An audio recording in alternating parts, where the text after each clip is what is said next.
scan the QR code. If you don't scan it by, I think it's like 7:30. Gabby, hopefully you can drop it in the chat whenever, maybe in like 5 minutes, so that people can continue rolling in. But for starters, if you are not a panelist, please make sure that you keep your mics off at all times. We want to make sure that we don't get any feedback or talking over any of our panelists. Everything that they said is very important, and we want to get as much juicy details as possible. So again, please keep your mics off if you are not a panelist or a host, which is me. But moving forward, today's event is called Intersectionality Abroad, the Black Experience, and it is presented by the Global Business Society and Black Students in Business. So I think this event is obviously very important to me because I'm a Black girl who studied abroad twice at UF. And as much as we like to talk about diversity at the University of Florida, there are still a lot of issues with presenting a variety of perspectives. We are at a PWI, which is a predominantly white institution, which means that there are a lot of white people here, and that can overshadow the experiences of other minorities, whether it be by gender, sex, religion, or ethnicity and race. So we would like to present you with this event on sharing what it felt like to be Black in a variety of countries. And so I'm your host, Michaela. I studied abroad last summer in London and this past spring semester in Maastricht in the Netherlands, and I am the current historian of the Global Business Society, and this is obviously something I'm very passionate about. I love studying abroad. It's like my lifeblood at UF, and it's something that really changed my life and helped me to figure out who I want to be in the future, as well as helping me to present all of me in its glory. So we will be introducing our panelists, and starting off, I want to ask all of our panelists that when you're introducing yourself, please give us a short, funny story of your time abroad so that we can kind of lighten up the air. You know, whenever we're talking about diversity in some spaces, it can feel almost stifling or embarrassing or frightful, but this is really an open experience. You are sharing your life, part of your life with us, and we want to be as receptive as possible, but we also want to laugh. So please take it away, Priscilla. Hey, I'm Priscilla. I studied abroad in Rome last summer, and I think like my craziest story was when I visited Greece. That's that top picture up there. So my friend and I, we took a ferry to Athens, and we almost missed the ferry. That was the beginning of the morning, and we're like, okay, we almost missed the ferry. That's the craziest thing that's gonna happen today. We get on the ferry, we get to Athens, and it's 100 degrees there, and we're like, okay, let's just go see some sights. It's a little hot, but we'll do it. But then when we got there, everything was closed. Like the Parthenon was closed and all the outside sites were closed. So we basically were just in Athens, like without anything to do. We still had 5 hours until our ferry was gonna come back. Then we got separated, and then I almost missed the ferry going back to the place where we were originally at. And I also had no Wi-Fi because my Vodafone ran out when I was abroad. It was a whole messy, crazy situation, me almost getting stranded in Athens and us not being able to see any of the cool things in Athens. But I still really love Greece and I would totally go back. That was just a really wild experience, and always have cell service when you're abroad. That's a lesson I learned for sure. Thank you. All right, let me check if my computer wants to love me right now. Omar. Hello, everyone. My name is Omar Howard, and I am currently a senior here at the University of Florida. And I'm a public relations major with a minor in business administration. And I've had the opportunity to study abroad twice, once in 2018 in Madrid, and just recently this past spring in London. And one of the craziest times I can think of was in 2018 when a group of us in Spain, we rented like an Airbnb in Zaragoza. And all I will say from that night that we went out, I lost my glasses in the window on the highway. I lost my phone, had 40 euros stolen from me, and got into a street argument with Spanish people in Spain. And it was honestly, it was a night, and by the time we got home and the next morning, like 11 of us had all crazy different stories. So it was a good time though.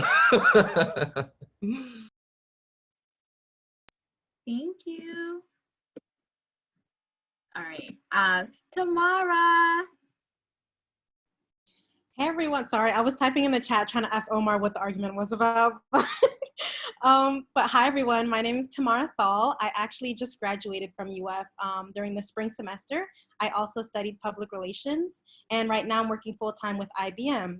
And I studied abroad during my sophomore fall, so fall 2018 in Madrid, and it was a great experience, all things considered. My craziest story was actually my first night. I will never forget this night. I agree with Priscilla in always having Wi-Fi or internet or something, because I was lost in the city in Seoul for 4 hours, and my program had planned like a dinner for us, and I was on my way there, and I realized that I didn't know the directions. I should have figured it out before, but I didn't. And I didn't have like the access to, look it up, and I was like walking around like a mad person trying to ask people, hey, do you know what this restaurant is, where it's located? And I had the wrong restaurant name. So literally I was going around the city, and eventually, eventually one of them ended up seeing me, and literally by the grace of God, that's how I ended up there, because I wouldn't have gotten home that night. So that is my story.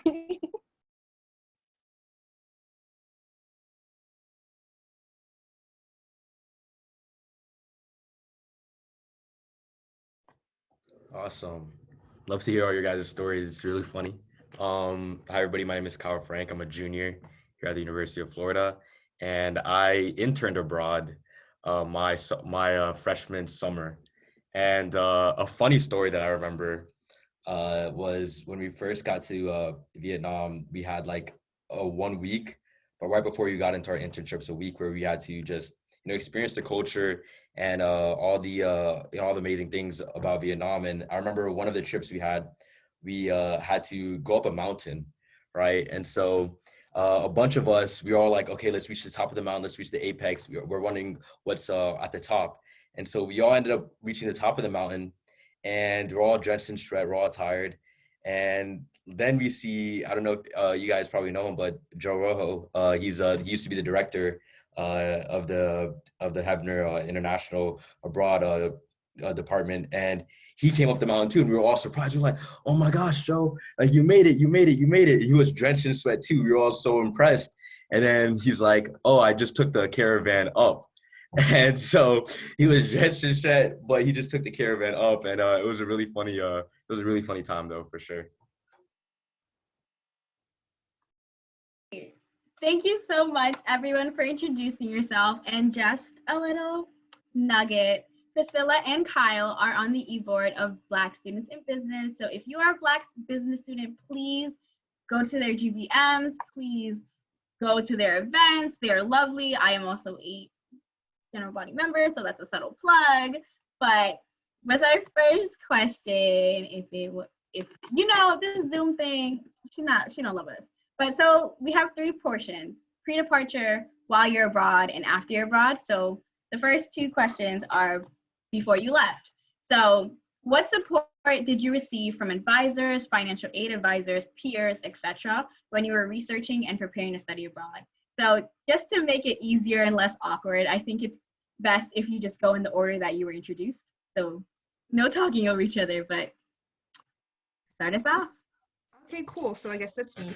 So I received a lot of really, really great support from everyone. First with the academic advisors and the Hefner International programs. They just sat down with me, like asked me why I wanted to go, like broke it down which kind of classes I got to take, whether that's how it relates to my my degree audit plan, and then also classes that would be interesting to me while studying in Rome. So I thought that was really helpful, just for them to like kind of list out what my options were. And then in terms of financial aid, I went to a financial aid advisor in the UFIC office, and she just sat down with me and told me like how my Bright Futures would apply to my study abroad, how my Pell Grant would apply to my study abroad, and how much more money I would need to be able to fund the entire thing. And then in terms of my peers, the IPSAs, which are the International Program Student Ambassadors in the College of Business, they really just talked to me about how their experiences were and what challenges they faced. And I thought that was really like helpful just to hear it from like a peer-to-peer perspective of it all. And that's kind of why I wanted to become an IPSA, which is something that I am now. So I just think thank you. I just think that everyone was super, super supportive in every aspect, and it just made that preparation really easy because it was just so much support from every angle, which whether that was academic, financial, or just that peer-to-peer relation. So in my case, Kelly, Jason, and Joe were just very helpful when it came to figuring out the best programs for me. I knew when I came to UF that I wanted to go abroad, but kind of figuring out what I wanted to do and the kind of region that I wanted to go. I knew I wanted to go to Spain to learn Spanish, and at the time I was a Spanish minor. So they guided me during that first time that I went abroad to figuring out the classes that I'll take and how that will line up with my marketing major. And then the second time around, it was like Joe was like definitely like, Omar, we're just gonna get you signed up, and it was definitely a lot of support from having their international programs. When it came to financial aid support, I was very fortunate in high school to have received the Gates Millennium Scholarship, and so when it came to financial aid, I worked with my financial aid advisor to kind of for her to budget the funds for me and send it off to Gates so they could pay for my travels abroad. And when it came to peers, I didn't really talk to a lot of people prior to going abroad. So I was one of those ones where I just knew that I was going to go, and I was just very accepting and very open to the experience. So of course, leading up to the departure date, I did come in contact with a lot of people who had studied abroad, students who studied abroad, and so I was able to get their perspective. So that was kind of like my journey in preparing to go abroad. So for my experience, I, like everyone here, I also thought like our advisors were great. In terms of logistics, they literally planned out everything for me, from like when to buy our tickets, you know, how much it might cost, what to pack, how much to pack, where, you know, our options for living, all of that stuff. In terms of like, I guess, preparing me as a person, I think one area that could have been improved was like maybe opening up like a race talk. I actually remember asking my advisor, I said, hey, you know, and this is at the point where I was still, you know, deciding which country to study abroad in. I was like, you know, I'm scared about, you know, moving to another country, being Black. And like, there wasn't much, you know, that could have been said on that end. I remember the person who I was talking to, he was actually super helpful, and he was frank with me. He was like, you know, Spain, it's like most other countries outside of the US in terms of race, but, you know, obviously because, you know, the person I was talking to was a non-Black person, that's the most they could probably tell me, because they'll never know how the experience of being Black is. So I guess in that regard, I don't blame them, but I don't know, like I feel like there could have been more of a talk in terms of preparing us as students of color. In terms of financial aid, like Omar, I was also a Gates Millennium Scholar, so I was fortunate to have all of my study abroad paid for, and they were super helpful in working with the school to coordinate that. And then in terms of peers, I was one of the first in my friend group, in my family, and in just like my life who studied abroad. So I didn't get much support on that regard as well. So that kind of sucked. It was sort of like paving the way for others and helping them once I finished my experience. But other than that, I think everything was fine. Like if you're someone who is level-headed and you're good in stressful situations, you can pretty much make it there while being Black or whatever the case may be. Yeah, from my perspective, in terms of the support I received from my advisors, well, it was. Well, let me take a step back. So, at first, I thought, well, I signed up to have an internship abroad in China, and that ended up falling through, right? Because of the whole just tension with, you know, the U.S. and China, the trade war. You know, the UF didn't feel confident to send our students abroad. So I was under the assumption I was going to go to China. I remember I attended different info sessions and I was really excited, but just with everything going on, it just didn't end up falling through. And I remember, so last second, I remember I was kind of on skates. The whole program was on skates. And last second, Jason was able to, pitch a new idea saying, okay, hey, how about UF in Vietnam? And that was always tip my hat off to Jason, because that was like put together very last minute, and he was able to come up with an excellent program. And I definitely had a great experience. So the support was definitely needed for sure at the time, just to make all the students feel comfortable, with this pivot. And so, I definitely had a lot of conversations with my advisors at the time. As far as financial aid, Bright Futures and familial support really helped me in my time abroad. And for peers, I would say there wasn't, we were the guinea pigs going abroad for the first time in Vietnam. So there wasn't really anybody there who could give like their testimony or their perspective about going to, Southeast Asia.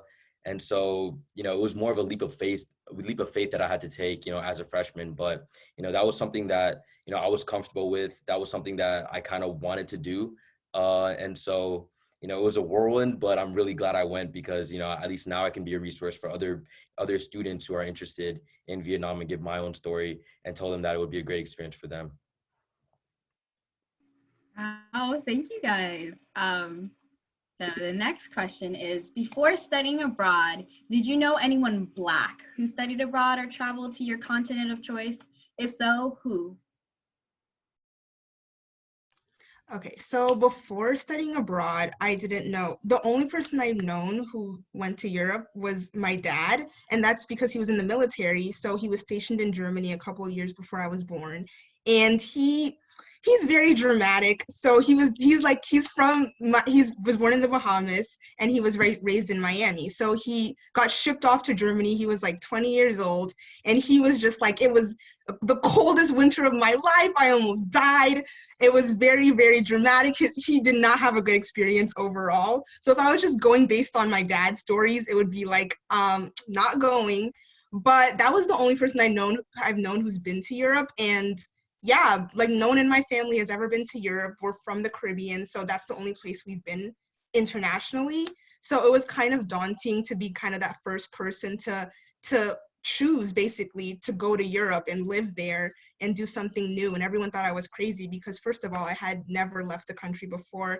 I had studied abroad. So it was that getting used to that aspect of just being international and then doing it for such a long period of time. That was something that everyone was like my family was kind of skeptical about. But I think I really showed like them that I could handle myself abroad. And I know my little cousins are like really excited. They're like, oh, I want to study abroad in college too, just because of my experience. So I'm happy that I got to show them that it is possible for like a Black person to go abroad and just have a great time. And hopefully my dad is not going to tell the Germany story to them, because we just don't need that.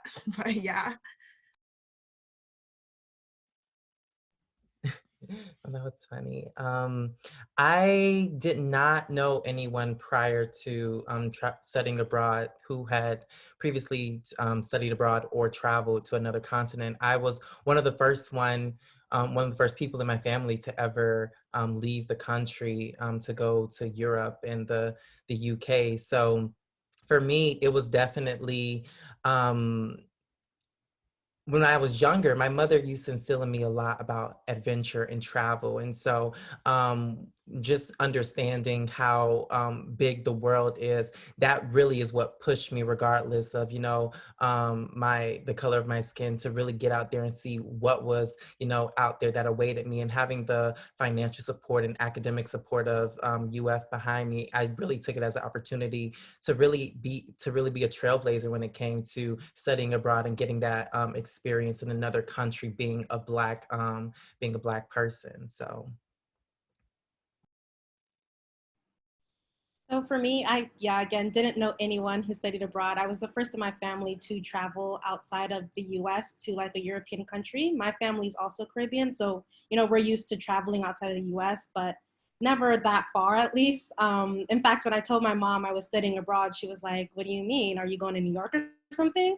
And I was like, no, like I want to move to, Madrid for a few months. And it was really hard trying to get her on board with that. But eventually she learned that, it will help me gain, independence and help me gain all of these skills and, experiences that I wouldn't get while here. So it's nice, like everyone said, to sort of trailblaze and help others now. You know, people in my family now, like Priscilla, like they're also thinking of studying abroad, and that's the best thing that I think could have come out of me studying abroad.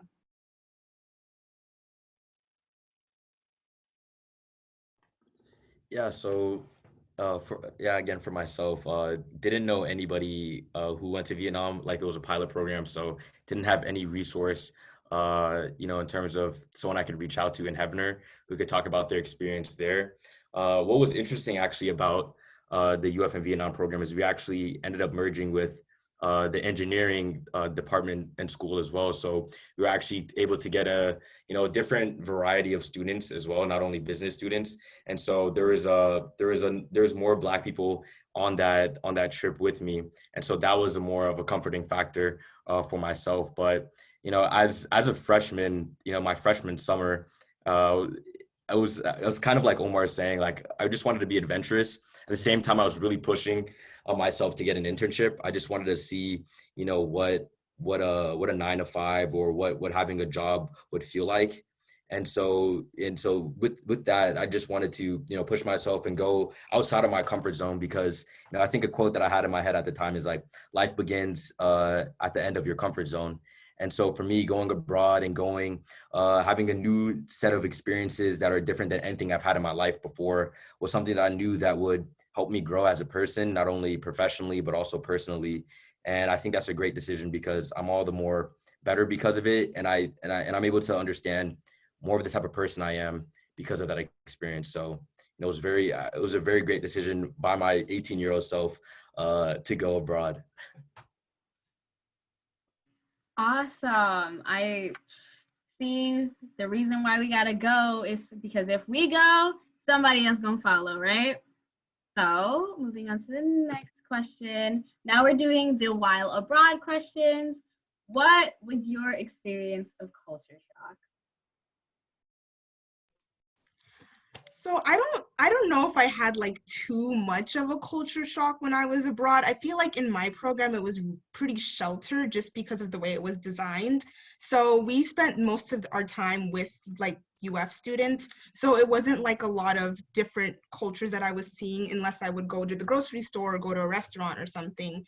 But little things like how much smaller the grocery stores were, like the different food portions and that kind of things were my version of culture shock. But I think I was very fortunate enough to have like 2 other Black girls with me on my trip, because we had a lot of students on my trip. We had about over 20 students go to Rome with us. So we had a pretty diverse bunch. And just being with those other 2 Black girls, it gave me that kind of comfort of having something familiar and then all of us just going through the same experience together. But the culture shock was more like in smaller things, like day-to-day things. It wasn't like a huge difference because of how sheltered my program was. I'm gonna agree with Priscilla on that. It's particularly considering the first time I studied abroad in Madrid. It was a very much more open culture in Madrid, and the program that I went to was similar to, as Priscilla was saying, a bit sheltered. So the people in the group that I went abroad with, although I was the only Black person, I still was able to find sort of like the people that I aligned with the most within the group. But when it comes to the second time when I went to London, that was much more of a major culture shock for me, considering the weather, considering the expense of the city to live in London, the transportation. That really took me on a whirlwind earlier this year living in London. And I think one of the big things was definitely dealing with the weather and kind of getting seasonal depression. That was one of the most biggest culture shocks. And I think within society in general, mental health is really not talked about, but when it comes to especially the Black experience, we often don't address these things. So when I was living in London at the time, I really didn't know what I was going through, but I just know that I was just severely severely affected by just everything going around me. And so living with that for the first 2 months, being by myself, being in this new country, although London is a very diverse city, living where I was in South Kensington, it was a much different experience than I had ever, because it was primarily white. They were very much upper class residents who lived in South Kensington. So living with all of that and seeing how they kind of moved in their different way of life, that all affected me in those first few months of London. And that was one of the biggest culture shocks for me, is just being in that space and having to navigate that through myself. Because unlike the first time and when I studied abroad, I found kind of like the group that I could kind of align with more. The second time in London, it wasn't the same. It wasn't the same energy. I will say I was definitely much more secluded to myself. But that may be because I got my own room, but I wanted my own room. I really did want my own room. But when it came to like the group, the cohesion between us, it just wasn't like that first time. Yeah, I would say for me, I wouldn't say I experienced much of a culture shock. Like the culture is a lot different in Madrid than it is here, but it wasn't shocking to me. A lot of it was pretty manageable. Like the clothes, they dress a lot different in Spain. So I think I did conform a little bit in terms of like changing my style while I was there. The food was a lot different as well, but all of it I liked. The biggest thing that was the hardest adjustment for me was the food schedule, actually.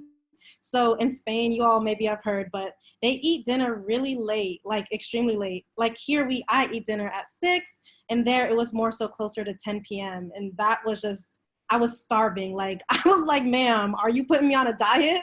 Like it was just really hard for me. But sorry, that sounds bad. Yeah, I really wanted to eat, but she was just like, no, the family eats at 10. So that was a hard thing for me. Other than that, yeah, I wouldn't say I experienced much of a shock. The people I felt like I was pretty used to, just because like South Florida, we're, near a lot of Hispanics, at least, not Latin American people, but somewhat of the culture was similar to what I've experienced down south. So it wasn't much of a difference for me. The learning the language wasn't too bad either. It was mostly just the food schedule.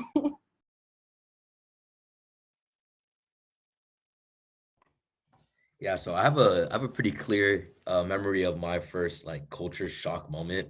I remember I was on a connecting flight from Detroit to Japan, and I remember getting off the plane in Japan and just walking around the airport, and I was like, wow, I'm really on the other side of the world right now. And so just being in that airport, being around like only mostly Japanese people, that was like the biggest culture shock for me. But what's actually interesting for this question, I just have to give you guys a little bit more about my background. And so my dad is actually, my dad's from the Caribbean. So my dad's from Haiti. And so that's where I get my black from. But my mom is actually from the Philippines. And so I'm biracial. And so for me, there wasn't really that big of a culture shock because I actually grew up as an Asian kid, believe it or not, for the most part. So that was the biggest influences, like my grandma and my mom always in my household and then they were always just teaching me the Asian culture. And so just being abroad, it was more like me just going to the motherland. That's the way that I framed it in my head. And so there wasn't really that much of oh wow, this is a completely different culture than mine. Obviously the Philippines and Vietnam have different cultures, but as far as being around Asian people, I mean, that's something I've been accustomed to since I was a little kid. So there wasn't really that much shock. But what was also interesting was the amount that you can get for $1 in Vietnam. And so like the inflation rate is actually insane, right? So I like to jokingly say, if you had like, let's say $100 or $200, you're essentially a multimillionaire in Vietnam. You can buy a lot of things. And so that was another moment. That was actually reverse culture shock when I came back to the US. I was like, wow, this is so expensive over here. I can literally eat on like $5 over there in Vietnam. I can get a full meal, but over here you have to pay like, $10 for a Chipotle meal. So, there's different moments of culture shock throughout my journey for sure. Thank you, everyone. So the next one is, did your perception of race change while you were abroad? Yeah, so mine definitely did. I just think my perception of Black broadened. So I'm from South Florida, so there's the Black people here are like Caribbean Black or African American, basically. But when I went over to Italy, there are a lot of like African immigrants there. So these are people like actually they just came from a country in Africa. And a lot of them were like merchants, so they were selling like different trinkets and those kind of things, like the souvenirs and stuff. So it was just, and me and my friend, me and another Black girl who was studying abroad with me, we were like walking down one time and the merchants were kind of talking to the people, trying to get them to buy the different things. And one of the tourists called like one of the merchants like the N word. And I was just taken aback because in South Florida, like you don't get that, you don't hear that a lot because it's like it's not that kind of vibe. It's not like the South of or that kind of thing. So I had never like heard anyone call someone the N word, and I just like froze in my place, and I was like, wait, what did I just hear? What just happened? I was just so like frozen in place, and I'm like different, even no matter where you are as a Black person, it's kind of like we can't catch a break. Like you can be in Italy, you can be in America, and you're still like getting like called names and treated badly and seen as like less than. Like maybe the merchant was kind of being pushy with his stuff, but he's trying to make a living, he's trying to make some money. Like don't insult him, just keep on walking. Like I didn't understand why that person had to insult that merchant. So it just kind of broadened my view of the differences, that even though there are different kinds of Black people, it's just like this broad problem that we're all facing around the world. And I don't know, I was connected to them, even though I realized that we are different, but I mean, we share the same struggles. And that was something that really just changed my perception about how like Black people are treated and made me realize like the depth of the problem that exists like worldwide, no matter where we are. I definitely agree with everything Priscilla said when it comes to being abroad and seeing how Black people aren't a monolith, and there are so many different variations and so many different cultures within the Black culture. And I think that's also something that changed for me while I was abroad. It was understanding more of the culture behind all these different sort of races that are constructed and made up. There's so much richness behind it, and that being abroad made me really appreciate my Blackness even more, being a Black American, because I was able to understand how when I go abroad, I see, how Black people in London, how their culture is defined by this, or if I see Black people who live in Madrid and I see how their culture goes about, it just makes me really want to embrace my culture. And it's hard as an African American, because in America, it's just, we see the news, we understand what's going on. We've all, been online this summer, so we understand how Black people are treated in America. So it's when I go abroad, it makes me appreciate being, from America, because I just understand that there's so much work that we have to do within our culture to be as accepting as some of the other cultures. Because I will say, when I was abroad, I didn't experience as much discrimination or prejudice or just any sort of malice. I always felt a little bit more accepted and a little bit more, I felt a little bit more safe living abroad rather than I do in America. And that's really the truth for me. So I was gonna respond to Omar's. I'm like really happy that that was your experience, because like mine is somewhat the opposite. I guess it's sort of strange because I feel a little bit more safe in the US than I did while I was in Madrid, just because, and this sort of answers the question, my perception of race did change in the fact that like in the US, when we talk about race itself, the topic of racism always follows, like we're pretty cognizant that, racism is a thing. Whereas in Madrid, and I'm pretty sure most of Europe, it's just not a thing. Like they don't really talk about race for what I experienced at least. Race just wasn't a thing. Like it's more so your national identity. We're all Spanish at the end of the day type of thing. And I think while that's cool to think that, what's happening in practice isn't the case. So, there were a lot of microaggressions that I experienced And from my opinion, it was because, they don't talk about racism enough /race, In fact, I have a few stories. So in my study abroad program, I was the only Black person. And, everyone else was either white or white passing. And whenever we would go to a club, and I thought, it just dawned on me the second time that it happened. Every time that we went to the club, I went with the same group, all white people. And the bouncer never asked for anyone's ID. We all just kind of went in except me. They would stop at me every single time. Like, this happened every single time. They stopped at me and they were like, oh, can we have your ID? And I think at the point of the third time that it happened, I ended up stopping and I was like, why didn't you ask for their ID? And he was like, oh, it's just random. And I was like, okay, but why did you randomly stop at me? And then at that point I was just arguing and it was really upsetting for me. And my friends, they had all went in because I guess I was the last person. And I was like, okay, no one stopped to help me. Okay, cool. I'm here arguing outside of the club by myself. Cool. The whole line sees this happening. No one's sticking up for me. Cool. And I was trying to allude to the fact that, like, I felt he was targeting me, racially targeting me. And it just wasn't coming across. And I felt like it was because we had this barrier. Like, he wasn't allowing himself to think of it that it was a race issue. Like, whether or not it actually was, that's how it was being perceived. And that's, what it was for me, my reality.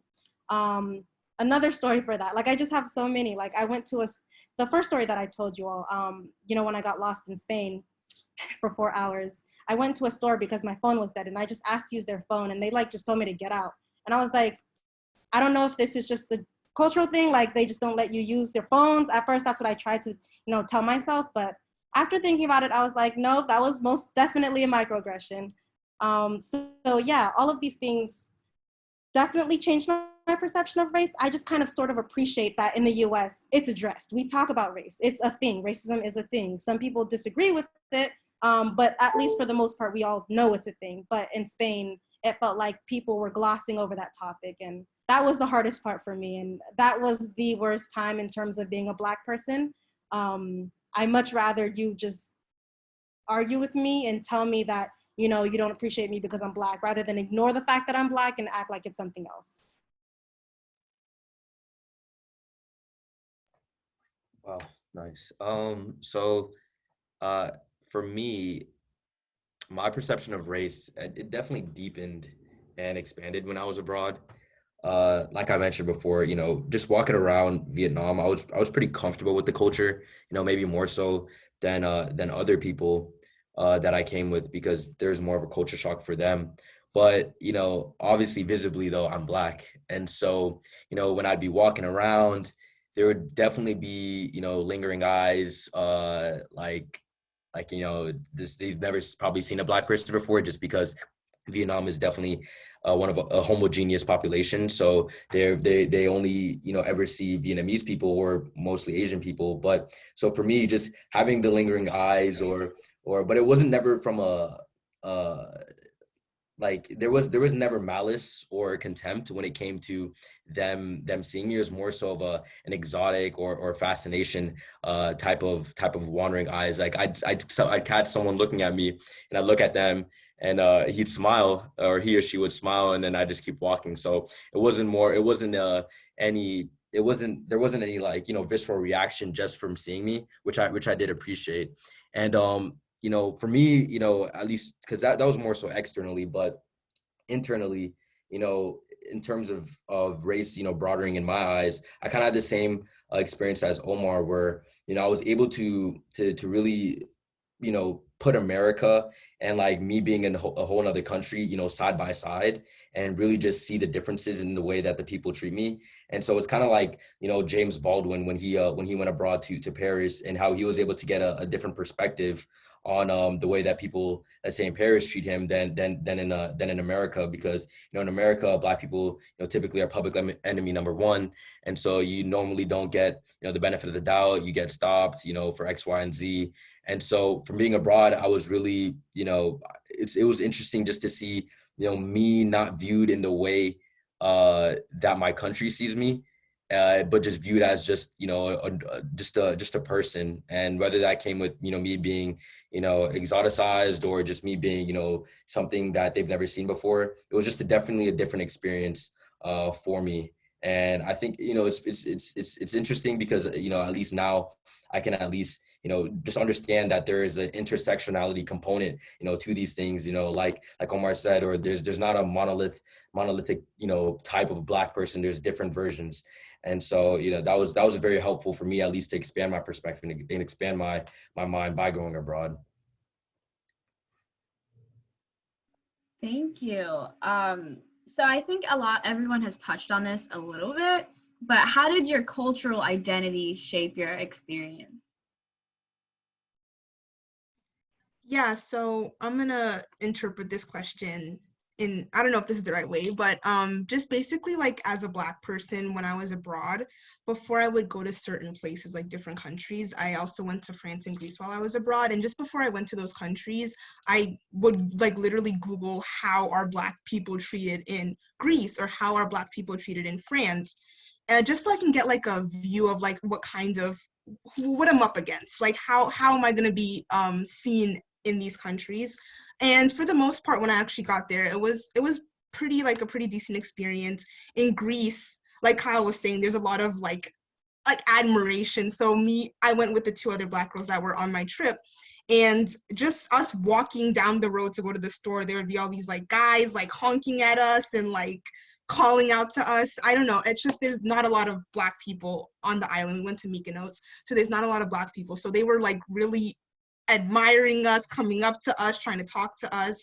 And also we would go to the stores and the women would ask us about our hair, how we did it. It was all in, I would say it was like respectful admiration, because sometimes in America, they go for the touch with the hair, and I'm not with that. But in Greece, like they was very respectful. It was like, oh, it's so beautiful. How do you handle it? How do you do it? So it's just that preparation before going to different places. You have to kind of prepare yourself and know what you're going to be facing in these countries. And when you're prepared, you feel more confident to be able to go to those different countries. And it made my experience better, just like reading about people's experience online before I got there, and just feeling that comfort before like actually landing. But other than that, it was different, because I know people who travel didn't get those like stares or questions asked to them, but it's kind of something you get used to after a while, unfortunately, but that's just the way it is. Yeah, I touched on this a little earlier, but yeah, my mother really emphasized traveling and adventure when I was really young. So I knew from a young age that I remember making a promise with my mother when I turned 20. I would take my first trip to Paris, and she was supposed to go with me, but she didn't get a chance to go. But I always knew that traveling would be something that would really help me just kind of make sense of the world around me, because I'm a very curious person. So I think that growing up with that kind of mindset, that I was able to allow myself to be very open to the experience of traveling abroad. And I think that especially being a Black person and being the first one in my family to travel abroad, it was definitely a very, very, it was a major milestone in my life and in my family's life, because no one had ever been abroad. So that really gave me the courage to go out and, see, the different countries like Rome and Zaragoza and all those different places abroad, and really get to tell those stories about, the world, because there are some people in my family who've never, or I don't know if they'll ever get a chance to see, the Colosseum. And it's things like that that made me, while I was abroad, appreciate the experience even more, because I knew that I was doing something that is, that was a part of my legacy and my family's legacy. Yeah, I totally agree. I think my cultural identity sort of helped shape my experience. Sorry.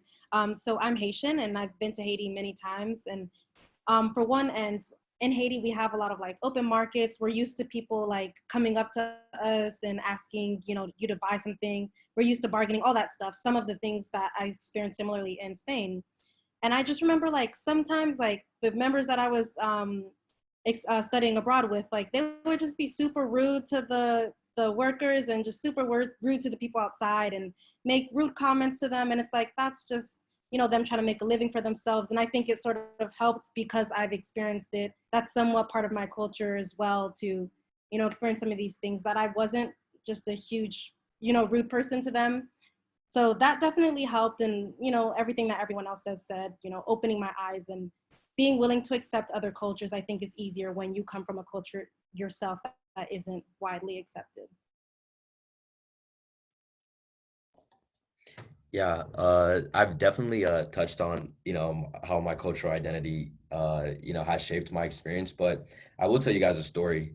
And so I think like many other people here, there's, moments on the weekends or times that you have free time where you're able to travel. And so for me, one of the biggest, takeaways from my experience was I actually had the chance to travel to the Philippines for the first time in my life.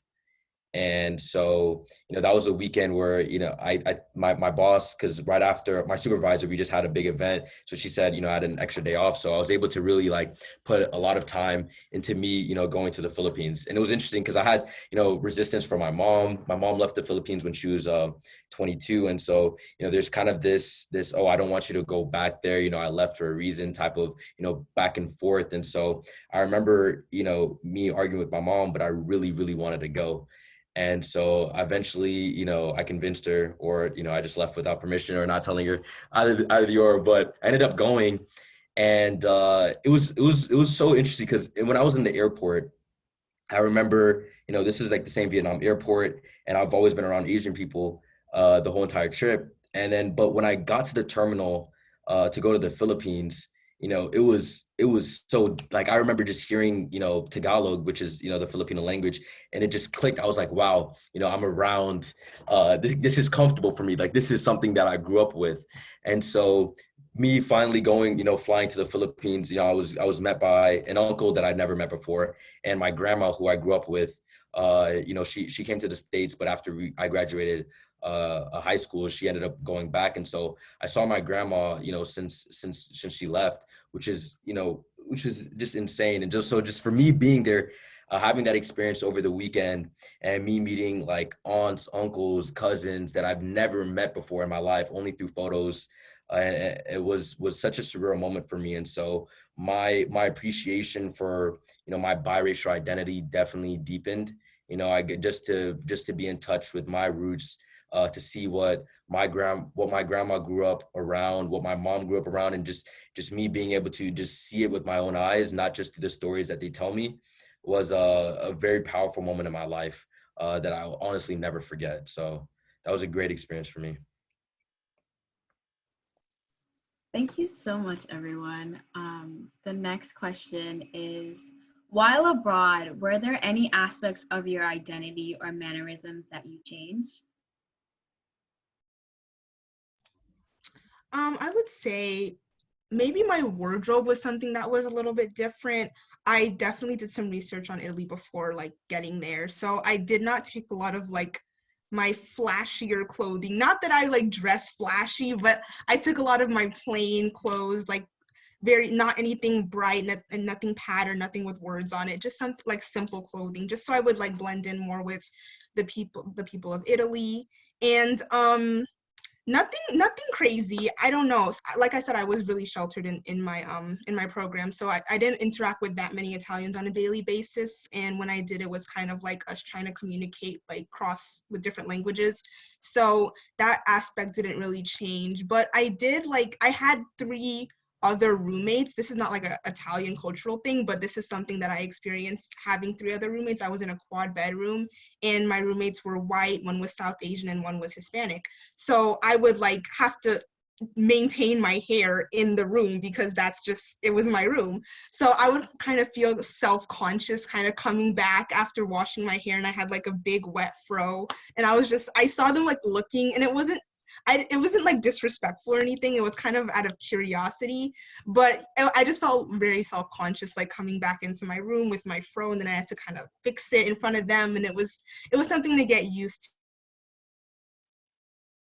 to. But I know not a lot of things changed in terms of my mannerisms. I usually yeah, I usually speak this way around certain people, then I kind of switch how I talk around, Black people. That's just how it is. It's something that I've already have going on since I was little. That's something I can't change. That's just how it is. So that aspect was already in place in my mind before going on the trip, just that switching aspect of how I speak around different people. But that's not something that was specific to me going abroad. For me, there weren't major differences. I will say, when I got to Madrid in 2018, I did find like a group of Spanish friends, and they largely influenced me because they would take me out, show me around Madrid. I would go over to their house, see how the Spanish actually lived and partied, and it was a great, amazing time that really influenced some of the ways that I go about my day now. So, like Tamara, she probably would disagree, but I actually prefer like eating later at night because it gives me time to kind of wind down my day and, just kind of ease into the night after I'm done cooking. So I definitely understood that. And I stayed with the host family while I was abroad. So seeing that experience play out live for me it definitely changed some of my mannerisms. And I will say, while in London, my love for tea increased definitely. I definitely was always a tea drinker, but in London, it was just, like when in London, like you have to, love tea, right?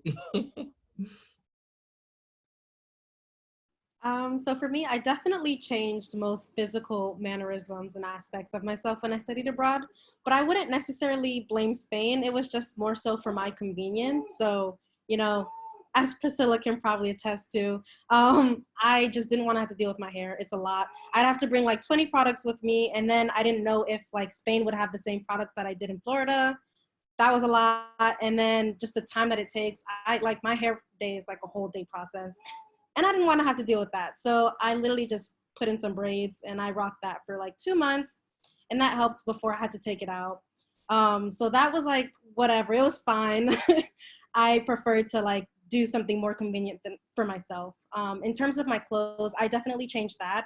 I wanted to more so blend in with Spanish people. And I think they dress a lot different than Americans and / Floridians. So, and I preferred their style actually. So it was nice for me. In terms of code switching, I think I did, yeah, because there were no Black people in my program, so I just don't feel comfortable speaking non-code switch with non-Black people. So yeah, I definitely did that. In terms of just my personal self, I didn't change anything about me, just everything that would make me more convenient while abroad.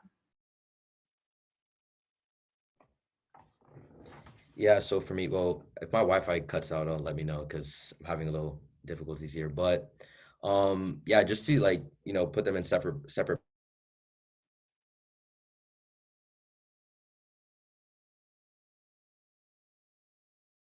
mannerisms or the way that I, go about handling myself. Typically, I would say that I actually spent most of my time by myself until like we would travel over the weekends. But for the most of the time, I'd just be by myself. And so, that's externally. But like as far as like internally, I think, what me being abroad at such a young age was for me was more so about me just learning more about myself, learning more so about my identity and the way that, I carry myself and present myself. And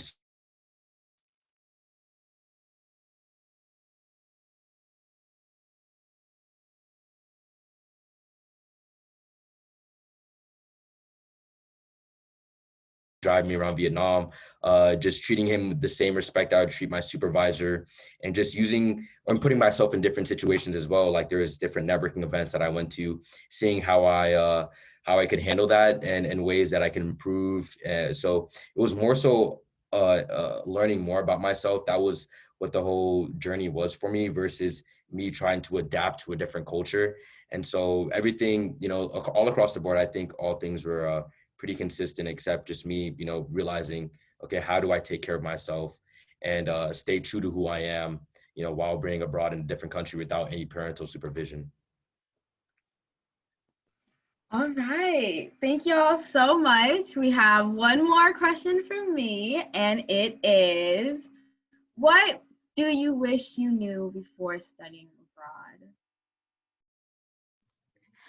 I feel like the main thing that I wish I knew before studying abroad was just how much there is to do over there. So before I went, I was perfectly content to spend my 10 weeks in Rome alone because I was like, I'm there. I got out of the country. I did it. I'm good. I did my thing. Check. So, but it's like there was so much to do. Like when I was talking to everyone else on my trip, they were planning all these like cool like weekends, vacations, and I'm like, yeah, I want to go to that. I want to go to that. I want to go to that. But then I'm like, I had some set aside money for like excursions and stuff, but then after a couple of weeks, I ran out of money. I'm like, if I knew how much there was to do, I would have saved more because it's like all this money was basically coming from me. My parents could not support me financially, so I was basically there on scholarships and loans. So I had definitely saved like a set aside money just in case anything did happen, and there was so much to do. I ended up like using all that money. And so I definitely wish I knew how much there was to do. I would have planned better. I would have saved more. But that's a great problem to have, just having so many opportunities for adventure. So that's definitely something I wish I knew. And it's just like such a great experience. And I'm so glad I went. It just exceeded my expectations, how much I grew during the study abroad and how much I learned about myself and about the world. So yeah, just there's so many opportunities. That's something I wish I could tell myself beforehand, so I maybe would have been more frugal before I went. I'll say, I'll give a little background. When I was in London, those first 2 months were very, very difficult for me just because of the whole transition from the States to the weather in London, the kind of transportation and everything. And so going through that at the beginning of the semester for me, it was a lot for me to digest and a lot for me to handle internally.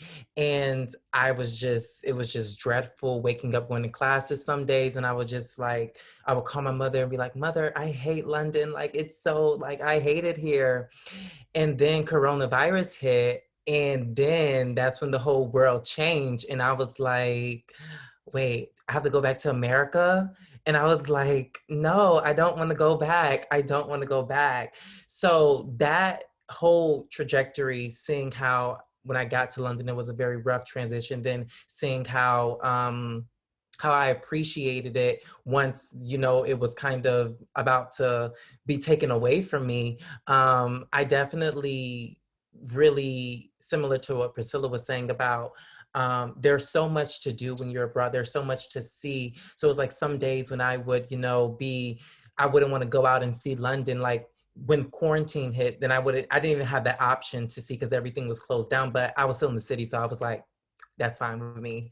Um, but just like taking more walks in Hyde Park. Like I live like 5 minutes away from Hyde Park, just going down there to the park to walk or just scheduling time to just go out there and read a book in the park in the sun and just see life around me. I think that that's something that, you know, not just study abroad, but, you know, just living in Corona now, just taking more time to really enjoy the moments that we have in this life just because things can be taken away so fast. And the experience of studying abroad was so rich and so valuable in every aspect for me. And it has really influenced the way that I really want to lead my life, being open-minded, traveling, and being able to share my experiences like this with other Black people and hear from other Black people just about the impact of travel and how it has affected our lives. So I think that's what I really wish I knew about studying. I mean, that's what I would tell myself if I was there. Just take the days as they come because things could be worse. And I didn't know that the first 2 months. And then Corona came and I was like, oh, crazy. Okay, this is a lot. But that's for me. So I actually have two responses, one for my experience as a whole and one for specifically race related. But my first one is very similar to Omar's. I definitely wish I would have taken more time to experience my host country and all that it has to offer. So I studied abroad for a whole semester, and while that sounds like a long time, 4 months, it is, but it just didn't feel like a long time for me to visit all of Europe. I literally every weekend I was gone, and I didn't get to actually just visit things right here where I was in Spain. So that's something, if I could go back, I would have definitely appreciated my host country more, done more research on the culture and, its history and all of that, instead of trying to, put all of my eggs in one basket. And in terms of race specifically, because I think I did experience a lot of microaggressions. I think one thing I wish I would have known is that, hey, you're Black and you're going to have a different experience than your white counterparts. And you can't really expect them to be there for you. A lot of times they weren't. And, in some ways I don't blame them, because they just never have had to live while being Black. So, trusting myself and being able to speak up for myself and all of that is something that I wish I could have done more while I was abroad. And for anyone out there, if you're planning on being abroad while Black, just, trust your intuition and be your own advocate, and don't let anyone walk over you. And yeah.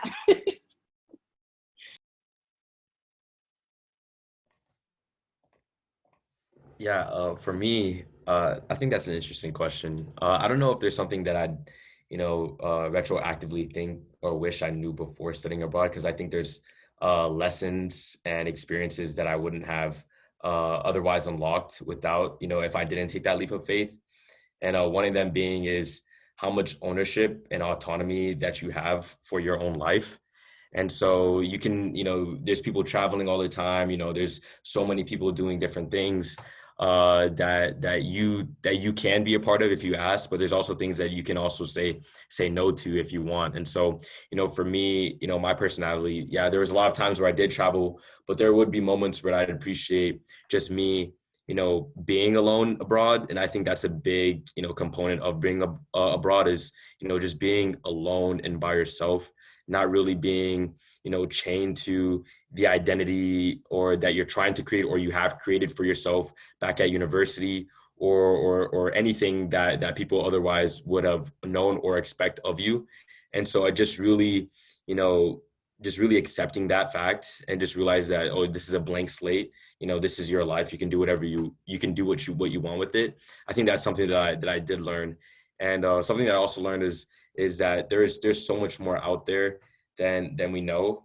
I think, for being, with only 2 semesters at university and growing up, with my childhood experience, so many things are already, your days are already planned out for you. Like high school, for example, you're going to wake up at a certain time, you're going to be in class. Same thing with school. There's certain, calls that you have to make. But when you're just there by yourself, no one's really calling the shots for you except yourself. And so just by going abroad, I definitely have a bigger appreciation for life and all the experiences that we can get out of it, because life is just so big, and it's just what you choose to make of it.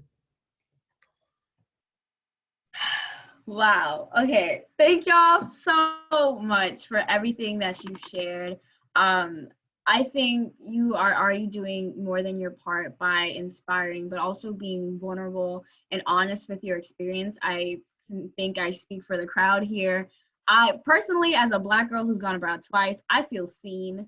I feel so seen. I feel like you guys get me. My experience is a variety and all that happened and the beauty of it, but also how much more it's made me an advocate for my community and for us Black folk who have studied abroad. And before we go into an open Q&A session, hopefully Zoom is kind to me, I would like to drop in a link because this is also part of my honors thesis. So I'm writing an honors thesis about the impacts of studying abroad as a Black person at UF. And if you are Black and you have an interest in studying abroad, please fill out this survey. It should take about 5 to 15 minutes based on your responses. I beg you, I really need y'all to fill it out. But going back to the presentation, now we're opening up the floor for Q&A. Let me resume sharing. There we go. So I think there was one question that I if the slides would like work, you feel me? But there was one question from, I think, Jasmine Davis, and she said, why did you pick a PWC to travel with? Was it an isolated program via your degree, language that you had? I don't know what a PWC is, but Jasmine, if you want to elaborate on that, please. Hi, sorry. Trying to figure out this Zoom. Sorry, PWC, I shorthanded it for predominantly white country, just like European nations, those kinds of things. So, but like, why would y'all pick those to go to? Like, was it just because your program isolated? Because I know like programs at UF, like there's certain degrees that have like, you can only go to these places because we only approve of these places. Or did you maybe inquire about, hey, can I travel to here, even though there's not a lot of students who have done so? Or Yeah, I can start that one off. So I chose to go to Italy because I read a book. I'm gonna be completely honest. I read a book in my sophomore year of high school, and it was about Italy, and it was bomb, and it described Italy so well. I'm like, I don't care if there are Martians in Italy, I'm going. I don't care if like I'm the only Black person in the entire country, on the entire continent. I did not care about anything. I'm like, I'm going to Italy. I'm gonna find a program and I'm going. So it was just that focus that I'm going there no matter what. If I have to swim there, I will get there. And then it was just very convenient that the business school had a very nice program already set up for me. But that was the reason why. I already had my mindset on Italy. I did not care who was there. I didn't care what was going to happen. I was just going to get there because I had to see it based on that book I read in 10th grade. So yeah, that was me. Just that focused mindset. I was going to go. For me, at the time, pardon me, I was a marketing major and I was a Spanish minor. And so I knew I wanted to go abroad to get that experience, that actual Spanish speaking experience in another country. So that's why I chose the UF in Madrid program, because it was sponsored. It was marketed towards business majors. And then a couple of semesters later, I changed my major over to public relations, and I still had my business minor. So that's why I ended up going to London, is because I was able to do an internship for my graduation requirement. And I was also able to complete some classes for my business minors. So everything just kind of aligned for me to just kind of set myself up according to my academic plan that I made with my advisor. And those countries were convenient and organized by the business school. Yeah, my experience is very similar to Omar's as well. It was, for me, mostly about the convenience. So similar to Omar, I wanted to become fluent in Spanish. I already had experience in Spanish, so Spain just made sense to me. Also, the having a program, like these were the programs that were most talked about, most extensive and like planning and all that stuff. So in terms of convenience, that's the least work that I'd have to do on my part by just going with Madrid. And then also the culture, I did want to learn more about it. If I could go back, I probably, I was actually planning to study abroad twice. I probably would have gone to a, different country, most likely one predominantly white, but it just didn't work out that way because of coronavirus. So yeah.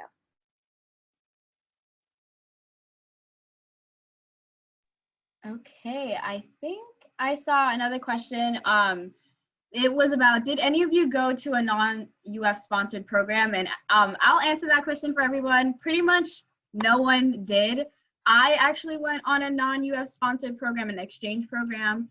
So UF in London, UF in Madrid, UF in Paris, UF in Rome. I believe UF in Vietnam as well. Pretty much any UF in some country is gonna be more UF sponsored. We do have some advisors on the line. So if you have any questions for them, they're obviously very willing to reach out and talk to you about that experience. Subtle plug. If you're interested in studying abroad, I'm a study abroad peer advisor, and tomorrow at 3 p.m. I will be hosting an info session on studying abroad, the different programs we have, what types of programs, all that stuff. If you want to ask more questions, please check it out. you already dropped a link earlier on how to get situated with that. Marlo, I don't know if you want to do it again, but there's that. We have another question. Given that Black students already have intercultural competence by virtue of living in the US, what advantages do Black students have in adapting to new cultures across the world?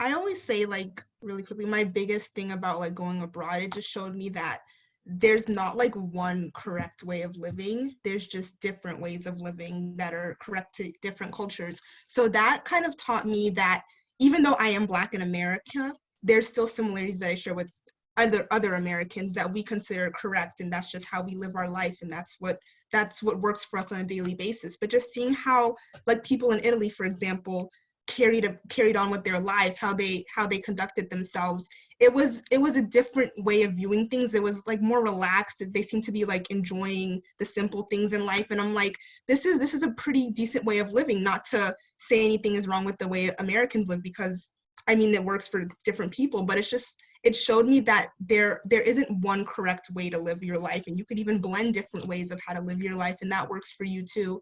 So just being able to like interact with different cultures that are not your own just provides more opportunities in your future, whether that's through travel or whether that's through work. Just being able to interact with different kinds of people, just it makes you grow as a person, for sure. Yeah, I can answer that as well. So specifically, what advantages do Black students have in adapting to new cultures across? I think there's an acute awareness that, you know, there's a possibility that you will get treated differently because of the way that you look. And so I think by just having that, by just growing up, by virtue of growing up in the US, you just understanding that at a very, right before you even go to a new culture. And so there's some like, you have to be very vigilant. And I think when being abroad, especially because, you know, it's a new culture, there's a lot of adapting, but I think you know, there might not be as much of a glossy tourist perspective that you will have going abroad, because, you know, you are in a new country, you want to experience a different culture. But I think, you know, that you have to understand that there's, you know, there's not certain alleys that you should walk down. There's not certain, you know, people that you should that maybe are looking kind of, you know, dangerous looking, that you probably shouldn't, you know, be around. So I think just by understanding that, I think, you know, it really helps, you know, when coming to across another culture, you're able to at least be very vigilant and have your eyes wide open when it comes to interacting with different people. Yeah, I want to add to that and just say that when thinking, for me specifically, traveling abroad has really actually, which is like one of the first times I'm saying this, so this is kind of strange, but it really has made me appreciate being in America and being from America and being an American, just because I'm able to see how different cultures react and how different people were brought up in a different sort of way of life. And like Priscilla was saying, just because one way works for one country doesn't mean it'll work for another country. So living in America, now I see things that work for Americans that work for me as an American living here versus when I'm living abroad. So it makes me appreciate, you know, just understanding that there are so many different type of ways that you can live your life. And like Priscilla said, I have adapted multiple ways. And that's one of the advantages for me that I've had the experience to have, is being able to take on these different cultures or these different experiences and apply them to my life, like cooking later at night, or, you know, knowing, you know, the best wines, or something dealing with, you know, travel and tourism. Like, these are things that I feel like just help you become a global citizen. And I think that it's a great, great opportunity.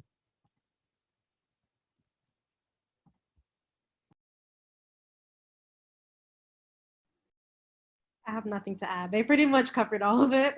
I guess if I could add one thing, it would just be that, like, on the topic of being, or any advantages that Black people have going over to another country. I mean, we're all just used to being minorities. So for me, like, I guess it wasn't much different. Like I could only imagine someone who's never experienced being a minority and now for once having to be one. Like that, I would probably suck.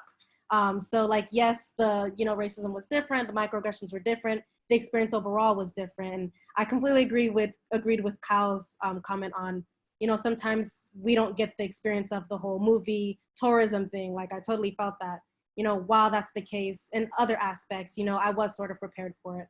And, to touch on Omar's point as well, now I can go through, the rest of my life with having, these experiences and being able to move accordingly and quicker than I would have prior to studying abroad.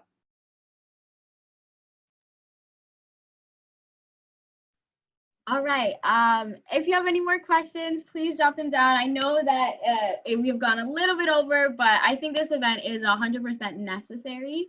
So quick, before everyone else who wants to leave leaves, I do want to give a massive thank you to a number of people, from Jason and the Hebner international programs, to UFIC, to the SAPAs, to IPSAs, to BSIB, to literally everyone, our deans, everyone who showed up from BSU or PAC or my Instagram, or if you're affiliated with me and I sent you things, whoever you may be, and ISP as well, because, plug.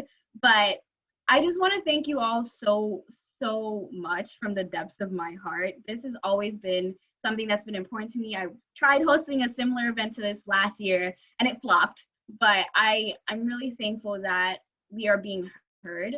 I think especially during these times where, as a Black student, you can feel isolated. You can feel like you are the outlier, like you're the problem, like you're the one who doesn't belong. But seeing the support that we receive, that everyone put in the effort and the care just to be here, I can't thank you enough, because I know this is something that I'll always be passionate about. And I hope that having this event will make a massive wave and a change for how race and traveling abroad and being international and intercultural will change at UF, but on a greater scale in the United States, but also globally.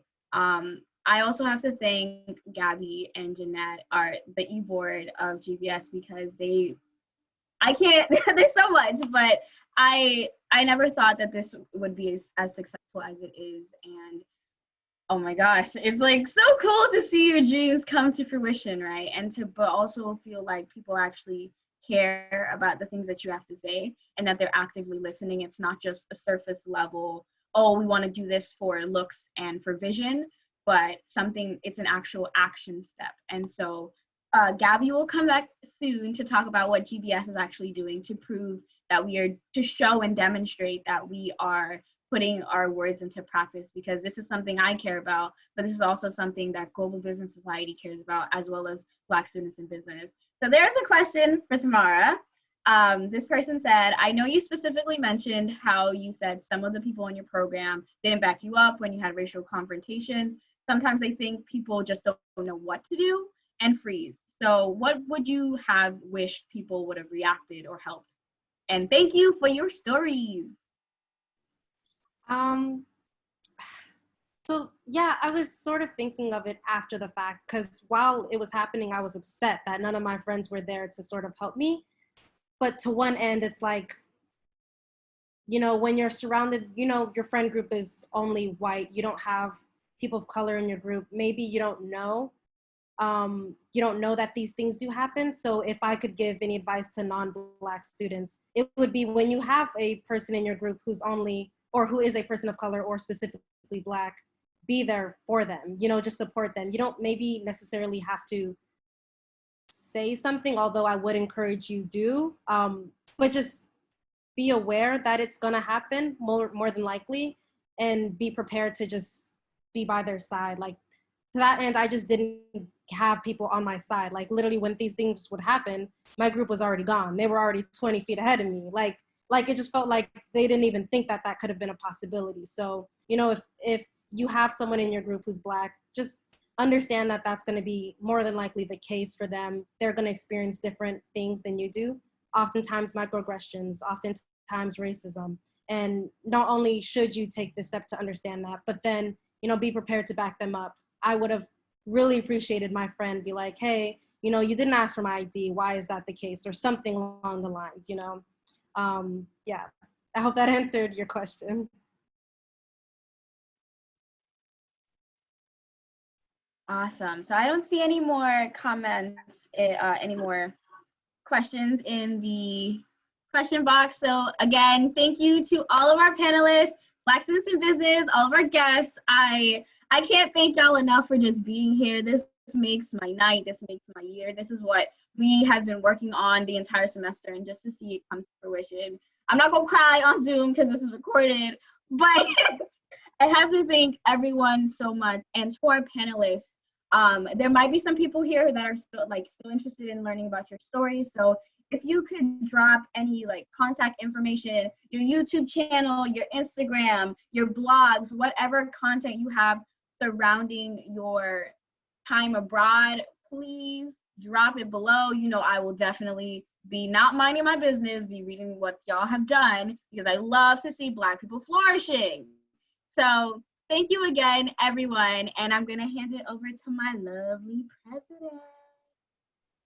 Thank you, Michaela. Yeah, thank you so much, everyone, for joining. Thank you to the panelists for being so vulnerable and joining us and taking the time out tonight.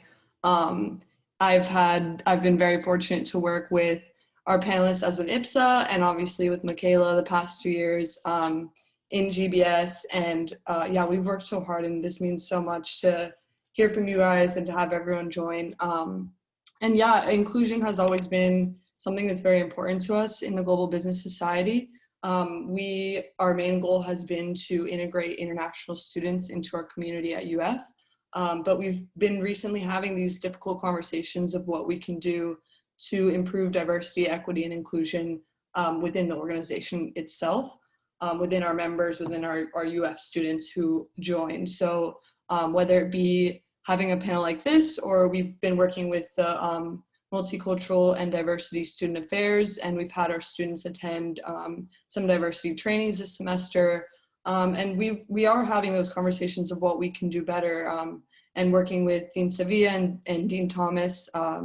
Thank you guys so much for joining. It means so much. But working with them to see what we could do, not only to improve diversity within GBS, but within the business school at large. So yeah, I don't want to take up too much time, but I do really, really appreciate everyone's help, and especially Black students in business as well, for pairing with us and helping put this event on.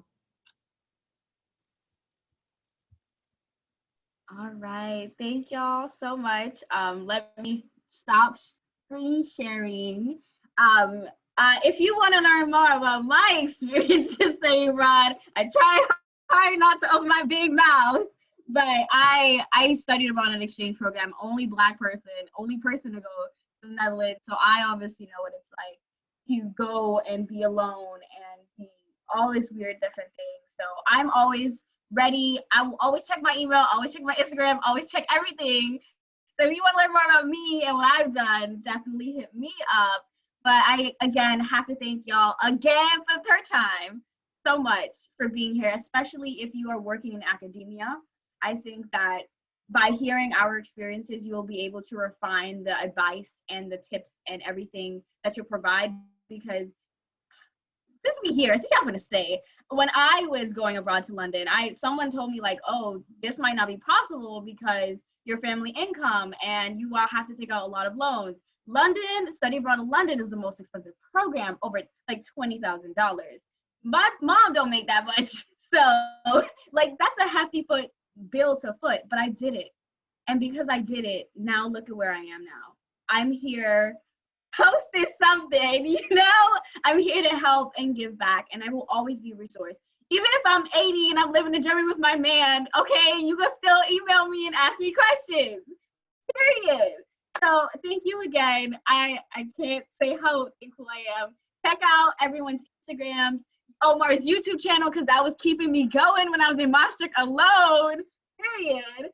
But if you ever get the chance to study abroad, I would love to hear about your experiences. This is definitely going to be something that stays at our university, and I'm going to make sure that it does. I feel heard and seen by everyone who's been here, especially the academic advisors who've worked with me. Obviously, I know everybody, you heard Jason name me called like 20 different times because he's amazing.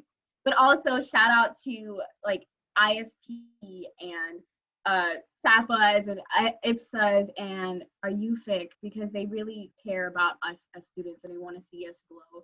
So thank you so much. I hope y'all have an amazing night. Remember to drink water, stay cool, stay hydrated, don't get corona. Do not gather for Thanksgiving unless it's virtually, because we are currently experiencing a rise like we've been rising the entire time. So stay safe. God bless y'all. Have a great night and thank you so much. Bye.